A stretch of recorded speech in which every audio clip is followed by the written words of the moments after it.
Friends,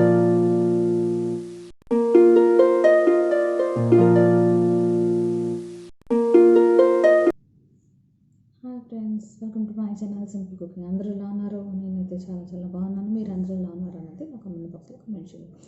ఈరోజు recipe మెంతులు చారు తయారు చేసే విధానాన్ని చూద్దాం రండి. ఎవరైతే నా వీడియోని ఫస్ట్ టైం చూస్తున్నారో నా వీడియోని లైక్ చేయండి, షేర్ చేయండి, సబ్స్క్రైబ్ చేయండి. కింద ఉన్న బెల్ ఐకాన్ని క్లిక్ చేయండి. క్లిక్ చేయగానే ఆల్ అనే ఆప్షన్ వస్తుంది. అది క్లిక్ చేస్తే నేను పెట్టే ప్రతి వీడియో మీరు మిస్ కాకుండా చూడగలరు. ఒక 5 ఎండుమిరపకాయలు, 1 స్పూన్ మెంతులు, 1/2 స్పూన్ ఆవాలు, 1 స్పూన్ కందిపప్పు, 1 స్పూన్ బియ్యం.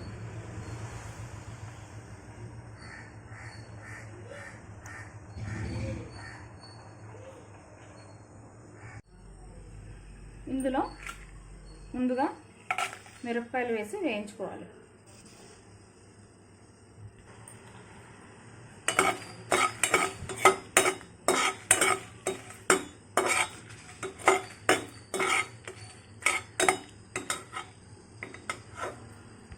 మిరపకాయలు వేగాక మెంతులు,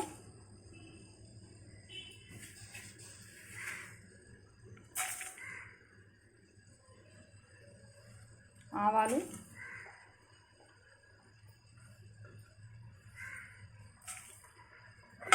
వేసి వేయించుకోవాలి.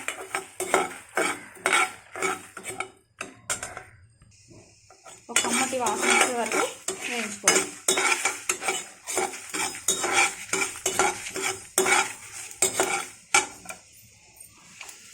ఇందులో స్పూన్ కందిపప్పు,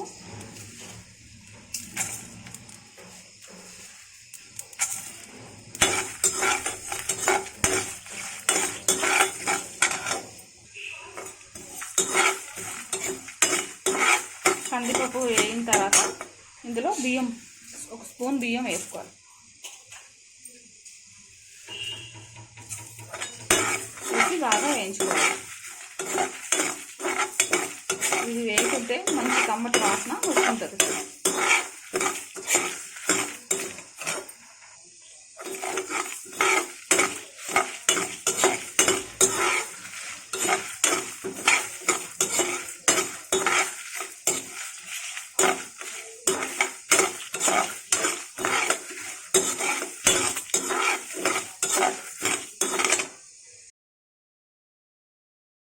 మొత్తం ఈ సామాన్ని మెత్తగా పొడిలా ఆడించుకోవాలి. ఒక 50 గ్రాముల చింతపండు గుజ్జుని ఒక గ్లాస్ నీళ్ళు పోసుకొని గుజ్జు తీసుకోవాలి. ఒక తపాల్లో పోసి పొయ్యి మీద పెట్టుకోవాలి. అందులో 1/2 టీ స్పూన్ పసుపు, తగినంత ఉప్పు వేసుకోవాలి. ఉప్పు వేసి మరగనివ్వాలి.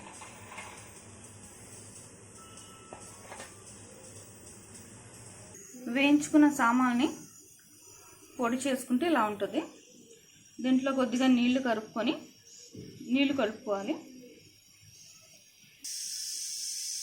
దీన్ని ఇలా నీళ్లు కలుపుకొని ఇది పులుసులో పోసుకోవాలి.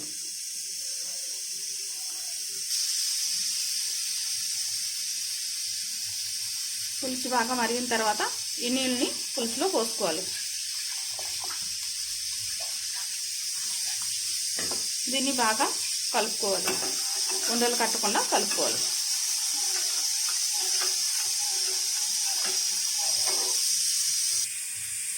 ఇలాగా కలుపుతూ ఉండాలి. మెంతులు వేసాం కాబట్టి చిక్కబడిపోతుంటుంది. దగ్గరుండి ఇలా కలుపుతూ ఉండాలి.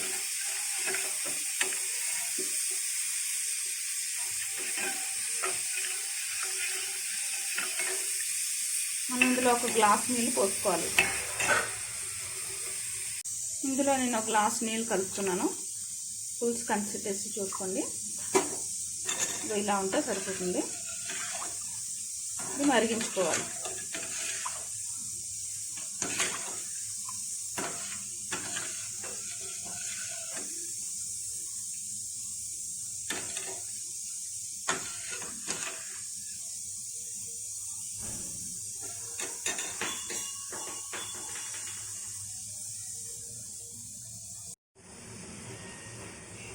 పులుసు మరిగిపోయింది. చూడండి ఎంత చక్కగా వచ్చింది. ఇది రెడ్ చిల్లీ కొంచెం బాగా నలగలేదన్నమాట, పర్లేదు బాగానే ఉంటుంది టేస్ట్. ఇప్పుడు దీన్ని తాలింపు వేసుకోవాలి. దీనికి తిరగమూత పోపు వేసుకోవాలి. పోపులోకి కొంచెం నూనె పోసుకోండి. అందులో ఆవాలు,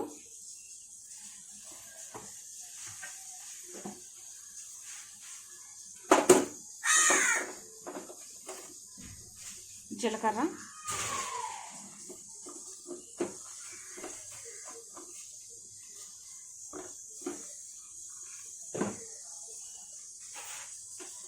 ఆవాలు, జీలకర్ర, వెల్లుల్లిపాయలు,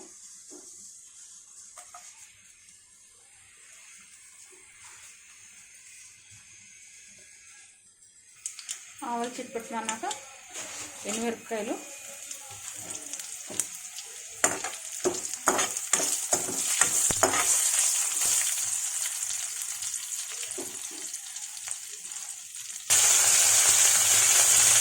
కరివేపాకు తాలింపు ఇలా వేయండి. వేగిన తర్వాత పులుసులో పోసుకోవాలి. పులుసులో తాలింపు ఇలా పోసుకోవాలి. రుచికరమైన మెంతుల పులుసు రెడీ.